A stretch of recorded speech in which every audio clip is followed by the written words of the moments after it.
Luar biasa. Tema menjadi saudara yang terluka telah diwujudkan oleh Monsinyur Pitimang dan Monsinyur Ino. Luar biasa. Saya terluka, kaki tidak beres. Mereka menjadi saudara saya. Bukan main ya. Langsung tema dilaksanakan oleh para uskup. Ya, oke. 2 minggu yang lalu saya mendapatkan sebuah telepon dan nomor ini tidak jelas untuk saya.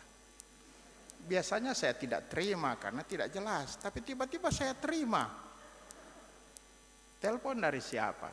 Suster Margareta. Dan meminta saya untuk berkhotbah pada saat ini. Sebenarnya spontan saya mau menolak. Saya mau menolak. Karena di sini ada banyak uskup-uskup yang ahli berkhotbah. Mandagi tidak terlalu jelas dan sebagainya. Cuma ada cumanya. Saya teringat mama saya. Mama saya sebenarnya mau jadi suster YMY.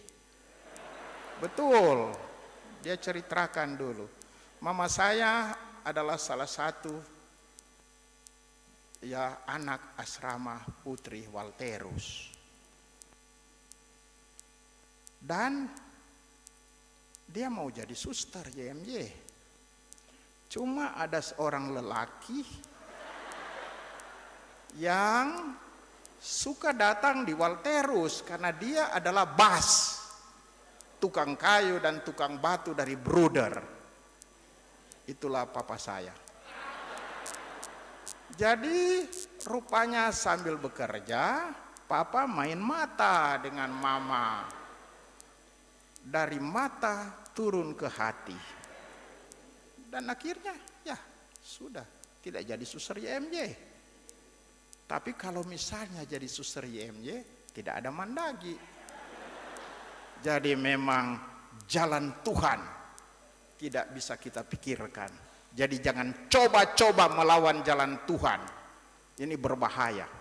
Nanti celaka 13. Jadi saya sebenarnya berkhotbah di sini untuk mengucapkan terima kasih kepada suster-suster YMY. Karena pasti pendidikan dari suster-suster YMY yang kemudian diwariskan oleh mama saya kepada saya. Yang saya bawa terus bekerja sebagai raksasa. Saya menjadi raksasa di Ambon dan kini di Papua. Ya. Siap sedia melayani jiwa-jiwa. Itu pasti. Karena mama mengajarkan saya harus siap sedia. Pantang mundur. Bekerja tetap. Seperti sekarang. Sebenarnya sudah mesti pensiun. Ditaruh lagi di Merauke. Ya sudahlah. Berangkat saja, ya, coba menjadi raksasa di sana, tapi belum. Tapi mereka mulai takut juga dan sebagainya. Nah, saudara-saudari sekalian, bacaan Injil hari ini ya melukiskan tentang panggilan dan perutusan Yesus, menyempurnakan panggilan dan perutusan Nabi Yesaya. Membawa kabar baik kepada orang-orang, membebaskan mereka yang menderita, menyembuhkan orang-orang yang sakit, membawa pengharapan kepada dunia, kepada manusia.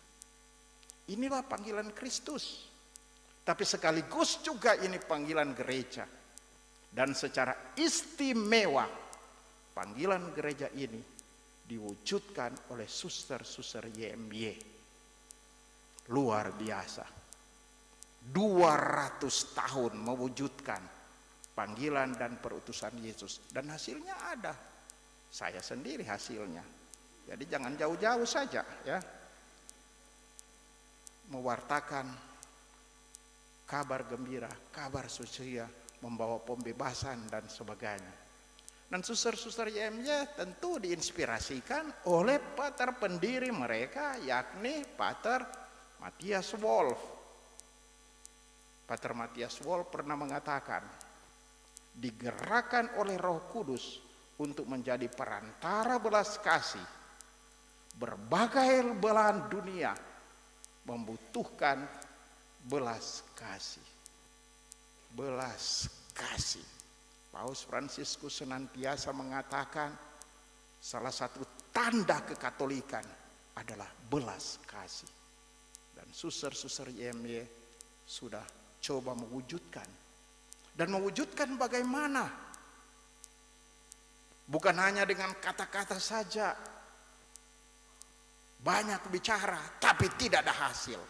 Itu dewasa ini banyak politisi-politisi banyak bicara tapi tidak ada hasil.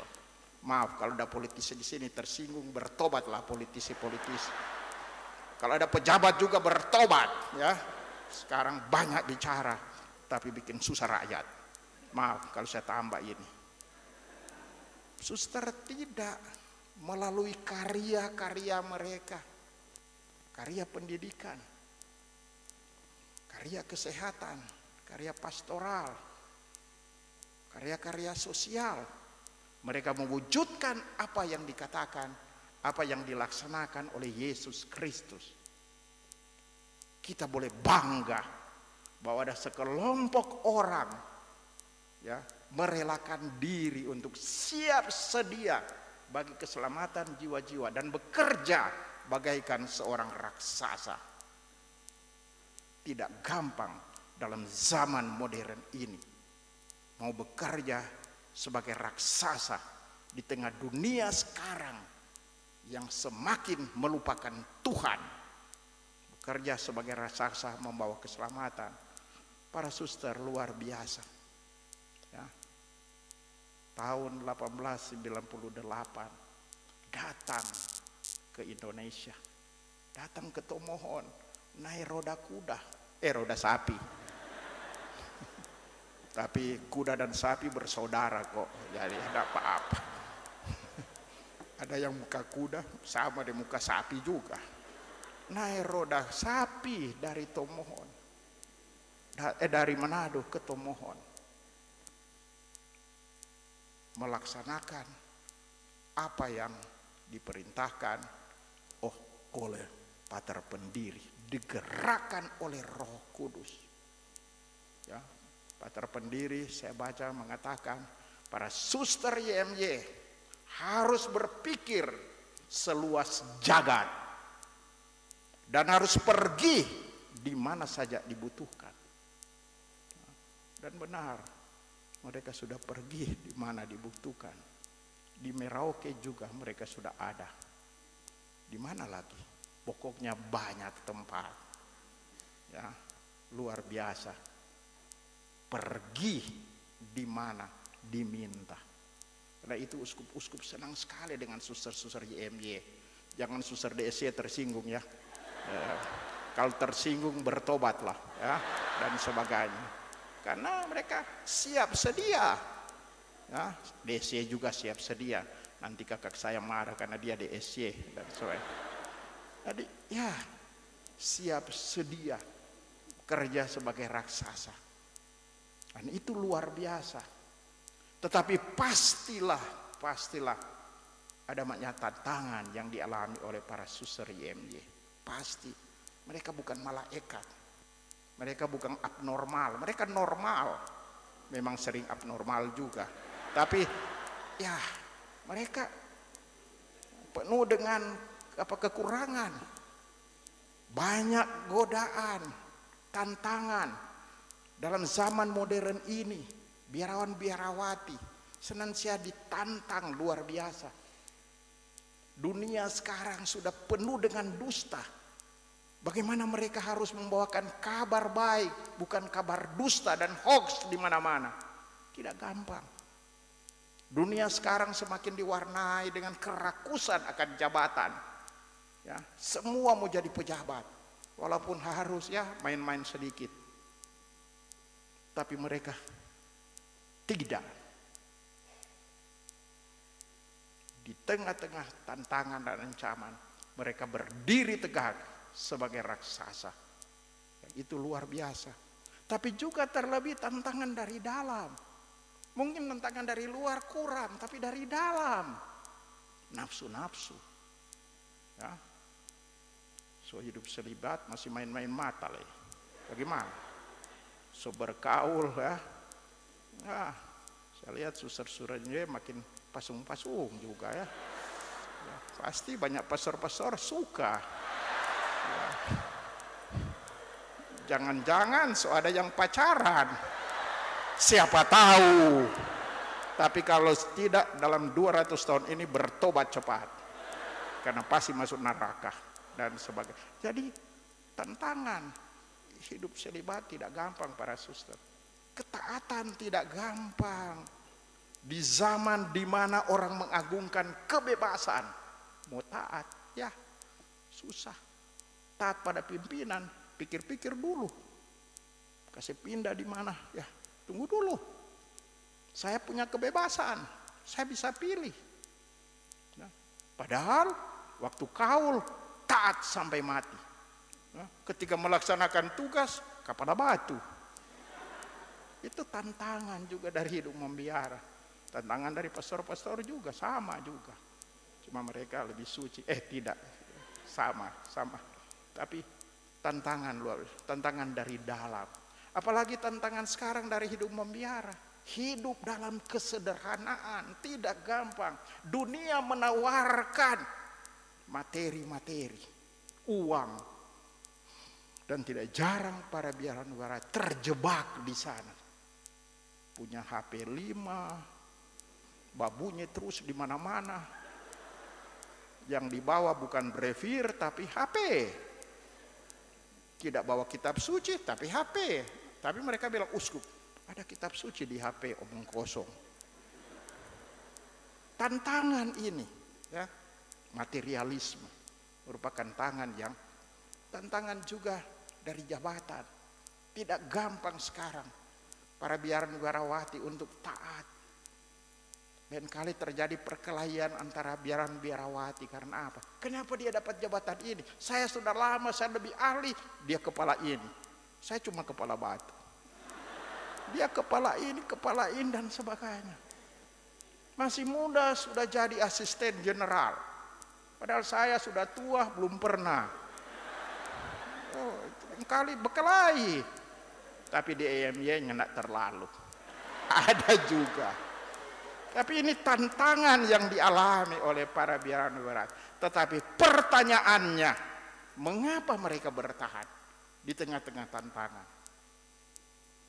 Digerakkan oleh Roh Kudus. Roh Tuhan ada padaku.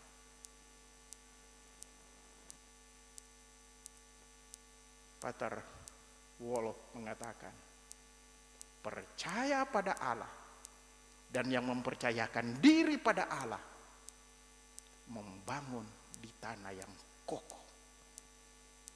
Mereka percaya akan Roh Kudus. Roh yang menggerakkan mereka. Kita ingat ketika dalam Kisah Para Rasul, Roh turun. Ada angin keras, tanda roh yang hebat, kuat. Mereka Roh Tuhan juga tampil bagaikan lidah yang berapi-api. Mereka bersemangat, penuh semangat. Mau kemana saja, berangkat saja. Karena Roh Tuhan membuat mereka berdebar-debar. Tidak bertanya kemana saya mau pergi. Ya, apakah di sana ada sinyal atau tidak. Dan kali ada yang mau ke Sepina, tanya dulu, ada sinyal di sana. Kurang ajar juga. Pastor-pastor juga begitu. Tapi di Keuskupan Manado saya dengar tidak, semua aman-aman. Tapi itu, mau ke Sepina jadi susah. Tapi Suster YMY, mereka digerakkan oleh Roh Kudus. Dan Roh Kudus juga mempersatukan yang berbeda-beda. Suster YMY rupa-rupa jenis. ada yang kurus, ada yang gemuk, tidak beraturan, dan sebagainya. Oh, luar biasa. Waktu muda kurus, serta mulai tua sogode. Ya sudahlah, tidak apa-apa. Tapi biasa yang gode cepat mati, dan sebagainya. Tapi ini berbeda-beda dari pelbagai suku juga. Bukan cuma dari Manado, di mana, dari mana-mana. Berbagai jabatan yang diberikan. Tapi mereka bersatu dan bersaudara. Dan kita lihat sekarang ini, persaudaraan jelas. Karena apa? Digerakkan oleh Roh Kudus. Profesiat bagi suster-suster YMY. Karena Roh Kudus ada dalam kehidupan Anda. Dan Anda percaya. Tapi seringkali, atau kita alami, seringkali Roh Kudus juga hilang. Ya, sehingga yang muncul bukan Roh Kudus, Roh Kudis. Bukan Roh Kudus. Mukanya sudah muka juga ya, tidak bersahabat, muka papan. Ya, baku dapat deh orang. Bukan lagi Roh Kudus, tapi roh lain yang merasuki dia. Karena ya sudah seringkali kita manusia tidak memelihara itu Roh Kudus. Karena itulah betapa penting doa. Lewat doa Roh Kudus dibaharui lagi. Lewat adorasi, devosi, lewat sakramen, khususnya Ekaristi, Roh Kudus dibaharui. Karena itu para suster, kalau Anda menghadap ke depan, mau melihat masa depan yang hebat, jangan lupa hidup rohani. Jangan so sibuk, so lupa berdoa. Di mana suster ini? Oh, hebat di luar, tapi heboh di dalam. Karena tidak pernah berdoa. Berdoa demi masa depan. Karena itu ya, lebih baik saya akhiri khotbah saya saja. Ya. Dan khotbah saya akan diakhiri dengan doa dari Pater Matthias Wolof, pendiri tarekat. Tuhan, ubahlah diriku menjadi dirimu sendiri, agar aku boleh hidup dalam Dikau saja. Amin. Demi nama Bapa dan Putra dan Roh Kudus. Amin.